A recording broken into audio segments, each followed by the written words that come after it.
오늘은 쇠공. 그 스릴감이 비율은 다 똑같아. 밝기 40%, 어두움 40%, 중간톤 20% 미만. 요 비율은 다 똑같아. 똑같은데 도형이 다르지. 도형이 다르니까.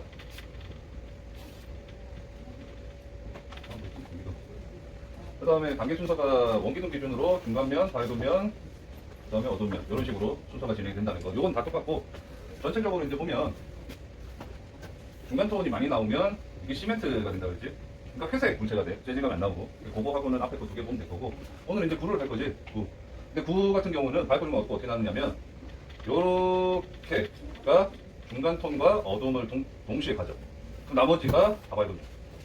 이렇게 된다.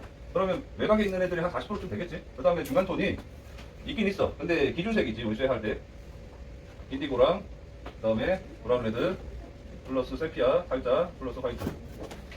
근데 요거를 생각할 수 있는 게 뉴트럴 틴트야. 그래서 뉴트럴 틴트를 올해는 쓸까 싶어. 그러면 이제 이거는 살짝 이거 많이 섞으면 약간 탁해져. 탁한 색 나오니까 살짝만 섞어서 강하게만 실어줄 거고, 흰색은 밝기가 업이 되고, 그 다음에 그라데이션 걸 때 얘가 조금 더 수월하게 잘 풀리도록 도와줘. 밀도가 높아지기 때문에 그라데이션이 잘 걸리고, 그 다음에 화이트를 섞는 양을 대체적으로 알려줄 수는 있는데 내가 쓰는 양을 정확하게 알려줄 수는 없어. 왜냐면 여기 이 색깔을 만들었을 때 물감 양에 따라서 얘가 조금씩 변하기 때문에 너네가 시행착오 겪으면서 흰색을 조금 더 섞었는데 괜찮네? 좀 덜 섞었는데 괜찮네? 요거를 느끼면서 색깔을 좀 해볼 필요가 있어. 그 다음에 이제 요 어둠을 칠할 때 기준색을 가지고 이 정도 다 발라야 돼. 첫 번째 올려준 영상은 내가 오랜만에 해서 물을 너무 많이 썼어.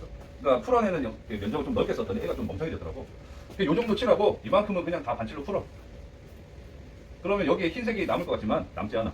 그 다음에 작은 반짝이는 채워도 상관없는데 큰 반짝이 어딘가에 밝은 게 큰 게 하나 있을 거야. 요거 정도는 비워주는 게 좋아. 작은 것도 비워도 상관없고 어쨌든 전반적으로 채색이 거의 다 된다. 근데 이제 여기에 처음에 기준색을 깐 거와 여기에 차이가 그렇게 많이 나지 않아. 요 차이가 어느 차이냐? 원기둥에서 기준색을 이만큼 발라서 얘를 풀어서 이만큼 올렸지.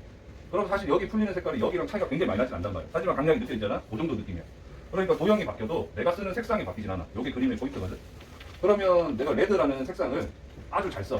밝음부터 어둠까지 아주 잘 쓴다고 하면 내가 자주 쓰는 색상 단계가 있을 거 아니야? 그 단계는 모든 도형에 똑같이 쓴다. 도형마다 밝고림은 어둡고 위치랑 크기가 다를 뿐이지 내가 쓰는 색상이 달라지지 않기 때문에 잘 그리는 사람들, 그러니까 숙련된 사람들은 색상에 대한 오해가 없어. 칠할 때의 형태에 따른 오해가 조금 있을 뿐이지. 그러면 내가 공부를 해야 되는 것은 물체에 대한 레드를 더 잘 쓰는 방법보다는 레드를 어떤 식으로 덩어리를 내야 되는지에 대한 공부를 하는 게 더 좋은 거야. 그다음 여기는 이제 다 밝아. 다 밝은데 자, 요 부분.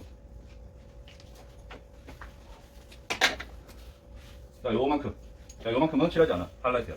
만약에 채색이 좀 됐다. 그럼 화이트로 반칠로 풀어내면 돼. 조금 밝은 면 좀 넓게 주면 되고, 여기에 들어가는 밝은 톤은 원기둥에 여기 들어가는 밝은 톤들과 같은 톤이야. 실제로. 그럼 육면체에 여기 들어갔던 진한 톤이 외곽에 포진을 할 거고, 풀어서 밝은 색깔이 풀어서 이쪽으로 포진이 될 거야. 같은 색이다. 요게 요령인 거야. 그러면 회색도 마찬가지로 내가 쓰는 색이 달라진다라는 게 또 웃긴 거지. 그래서 이제 색상을 고정을 해서 쓰는 방법도 이제 연습을 해야 돼. 그래서 기준색을 하나 만든다. 요거는 그냥 우리가 쇠를 처음에 바른 진한 색상을 기준색으로 바로 얘기를 하자고. 여기다가 플러스 반칠을 한 번에. 그러면은 한 60% 정도의 색상이 나오겠지. 그 다음에 반칠한 거에다가 반칠을 한 번 더 해. 그러면 전체에 한 40% 정도 색상이 대략 나와. 그럼 반칠한 거에 반칠을 한 번 더 하면 30에서 20% 정도가 나와. 요게 이제 거의 대략 나오는 거지. 정확하진 않아. 근데 요게 무슨 얘기냐면 내가 이제 밝은 색을 써야 되는데 기준색을 다 썼어. 그럼 기준색 새로 만들어야 되지. 그러면 기준색을 새로 만들어서 밝은 색을 만들려면 이게 쉽지가 않아. 그러니까 약간 공식을 두는 거야. 기준색을 만들어서 반칠하고 물기 빼고 반칠하고 물기 빼고 반칠하고 물기를 빼면 요 색깔이 되겠지. 안 칠하는 거지. 여기를 칠하지 않고 여기로 바로 오는 거야. 그 다음에 밝은 색 만들 때 어떻게? 대충 씻어냈지. 물에다가. 그러면은 밝은 톤이 바로 나와. 이런 식으로 계산을 해야 돼. 그러니까 일정한 어떤 규칙이 있단 말이지. 내가 물을 한번 넣었다 뺐을 때 물통에다가 요거를 계산해서 그래 요 톤은 2번 정도 반칠했을 때는 어두움의 외곽을 풀 때 좀 유용하던데 요 기억하는 거야. 그림을 계속 그리잖아. 그러면 속도가 빨라지는 데는 과정이 생략이 되거나 또는 그 과정이 빨라진 거를 의미하지. 그렇게 되려면 내가 만들어내는 톤이 딱 이렇게 했을 때 요거는 몇 퍼센트 정도의 강하기를 가졌어라는 걸 이해할 수 있어야 돼. 그게 반칠을 연속적으로 했을 때. 그 다음에 이제 요 반칠 세 번째 연속으로 3번 했을 때 요 색을 또 어디 쓰냐면 나중에 이제 유리컵 같은 거. 유리컵은 전체가 다 밝아. 이만큼이 밝거든. 근데 여기 돌아가는 톤, 어둠에 이제 카 맞춰주는 중간 톤, 이쪽 톤, 그다음 여기 이제 약간 두께, 기본 톤. 요거 할 때 반칠 한 3번 정도에서 2번 정도. 요거는 이제 물감량에 따라 조금 차이가 날 거니까 3번 정도 했을 때 여기 그냥 발라도 아무런 문제가 없어. 근데 나는 그렇게 이제 외워서 가는 거지. 저 톤을 만들 때는 물 농도를 뭐 내가 몇 방울 넣어가지고 어떻게 알겠니? 그러니까 반칠로 계산해내는 거야. 근데 살짝 발랐는데 좀 진해. 그럼 반칠 한 번 더 해서 다시 가는 거야. 했는데 연해. 그러면 앞에 색 조금만 섞어서 다시 가는 거야. 이렇게 해서 기준을 잡아줄 수 있게끔 유도를 하는 게 중요하다. 그 다음에 이제 여기에 기준색으로 그라데이션에서 다 발랐기 때문에 블랙을 들어가지. 블랙은 요것도 이제 넣는 규칙을 좀 가져야 돼. 요거 생블랙을 넣는 게 어둠의 면적의 30%. 어둠 면적의 30%를 계산해라. 그러면 요 풀리는 거 빼고 기준을 칠했던 색상의 30%. 그러니까 이 정도는 생블랙이 들어가도 전혀 문제가 없다는 얘기야. 이론적으로. 그 다음에 이제 여기에 반칠로 풀어서 조금씩 만들어내는 거야. 좀 끊어졌네? 그럼 반칠 한 번 더 하고 물 빼서 요런 데 살살 만들어내는 거지. 반칠이 톤을 여러 가지를 만들기 때문에 굉장히 중요해. 모든 색상은 반칠로 기본 3단계까지 만들 수 있다. 자, 제일 단순한 예로 6년째 나무했을 때 요만큼 발랐는데 2번 풀어서 1, 2, 3 바로 만들었지. 요 개념이 모든 채색에 다 들어갈 거 아니야. 그러니까 반칠의 이해, 그 다음 농도의 이해, 그 다음에 색상별의 기준 색깔의 이해. 요게 딱 맞물려야 내가 색깔을 칠하고 하는데 크게 고민이 없어져. 요런 얘기입니다. 이제 요거 이제 영상을 찍긴 했는데 첫 번째 거는 물이 좀 많아. 그러니까 아까 여기 체크해놨던 요 정도 그냥 기준색 다 바르고 진행을 하면 좋겠고. 그 다음에 이제 농도 얘기 한 번만 더 할게. 붓질이 이제 좋지 않은 사람들이 있어. 그러니까 이제 큰 거는 잘 가는데 어느 정도 칠하다 보면 디테일을 만들기 시작해야 돼. 그러면 디테일한 붓질이 안 나오기 때문에 색상은 만들었어. 근데 붓질 자체가 미숙하니까 큰 터치는 상관이 없지만 작은 터치를 만들 때 애로사항들이 생긴단 말이야.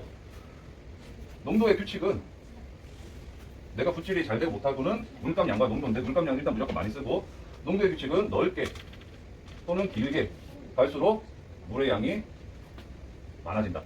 근데 그 최대치 해봐야 반칠했을 때 딱 넣었다 빼면 그게 최대치가 아니야. 그 상태로 쓰진 않을 거고. 그 다음에 좁고 짧고 작을 때 물의 양이 적어진다. 그러면 걸레를 이용하는데 그 걸레를 평평하게 쓰라고 그랬잖아. 걸레에 너희가 물을 이렇게 딱 한번 넣었다가 뺀 상태에서 요 바가지에다가 흐르는 물 한 방에 쓱 긁고 나면 거의 최대치로 가야 돼. 요 상태에서 걸레에다가 붓을 딱 댔을 때 시간을 재봐라. 5초 내외로 물이 다 빠져. 짧으면 3초. 작은 애들은 물의 양이 작으니까 조금 더 빨리 빠지겠지. 붓이 큰 것들은 한 5초 정도 걸리거든. 그러면 나는 물 조절할 때 0.5초 단위로 물 조절을 해. 이거 해보면 처음에는 조금 어려울 수 있어. 근데 별로 안 어려워. 그냥 시간 재면 돼. 0.5초, 1초, 2초 이런 식으로. 그 다음에 이제 뭐 바로 이렇게 풍덩한 다음에 바로 오기보다는 풍덩한 상태에서 빈 파레트에 한번 대강 물을 좀 덜어낸 상태에서 다시 0.5초를 잰다. 그럴 때 이제 이런 거. 반칠을 그냥 한다. 넓은 면적 그라데이션 할 때. 그럴 때는 뭐 그냥 여기다 물 한 번만 적당히 너무 흥건하지 않도록만 해서 빼고 디테일하게 갈 때는 내가 좁고 하는 게 이렇게 좁고 길 수도 있고 변칙이 많지. 좁은데 길어. 그럼 여기 중간 정도의 양의 농도를 내 붓에 만들어내야 되잖아. 그러니까 또 물이 너무 많이 빠지면 안 돼. 그러면 이런 거 할 때는 여기에다가 빈 여백에다 물 좀 덜어서 한 1초에서 뭐 1.5초 시간 재보는 거야. 그 상태에서 붓질을 했어. 근데 안 나와. 그러면 시간 줄여서 하고 0.5초 늘리기도 하고 이런 게 이제 쌓이는 거지. 이게 내가 붓질을 할 때 그냥 붓질을 한다고 해서 붓질이 그냥 져지지 않아. 농도에 대한 계산을 치밀하게 잘할수록 내가 원하는 면적과 모양에 따른 붓질을 더 잘할 수가 있어. 마감이랑도 다 연결이 돼 있기 때문에 요 규칙이 있으니까 요 규칙을 항상 머리에 생각하면서 붓질을 할 수 있도록 해야 돼. 자, 요 쇠공 같은 경우에는 전에 했던 어떤 이제 설명들하고 중첩되는 게 많으니까 아까 그 면적 비율 그것만 잘 생각하면 되고 요 외곽이 이렇게 선명한데 부드러울 거야. 그러면 여기에 0.1mm 풀었다는 얘기야. 또는 0.1mm 두 번 풀면 2mm가 되겠지. 그런 느낌들도 있어. 그래서 그거 꼭 챙겨서 한 번씩 풀어주도록 하고 그 다음에 요 마지막 시점 설명. 자, 구가 이렇게 있을 때 일단 수평에서 바라본다.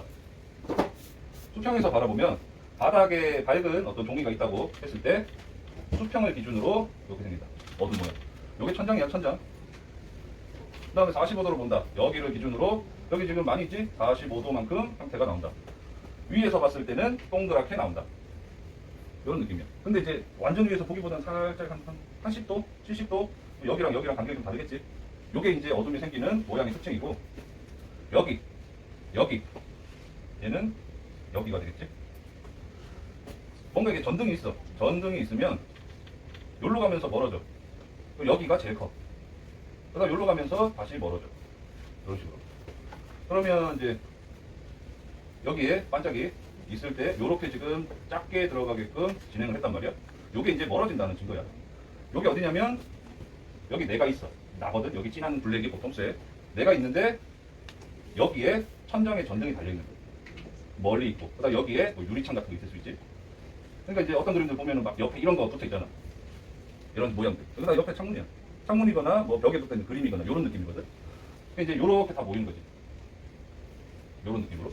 반짝이를 할 때 얘가 갖고 있는 입체를 따라서 모양을 줘야 되기 때문에 이런 식으로 나온다는 거야. 자, 여기서 끝냅시다. 자, 꺼주시고.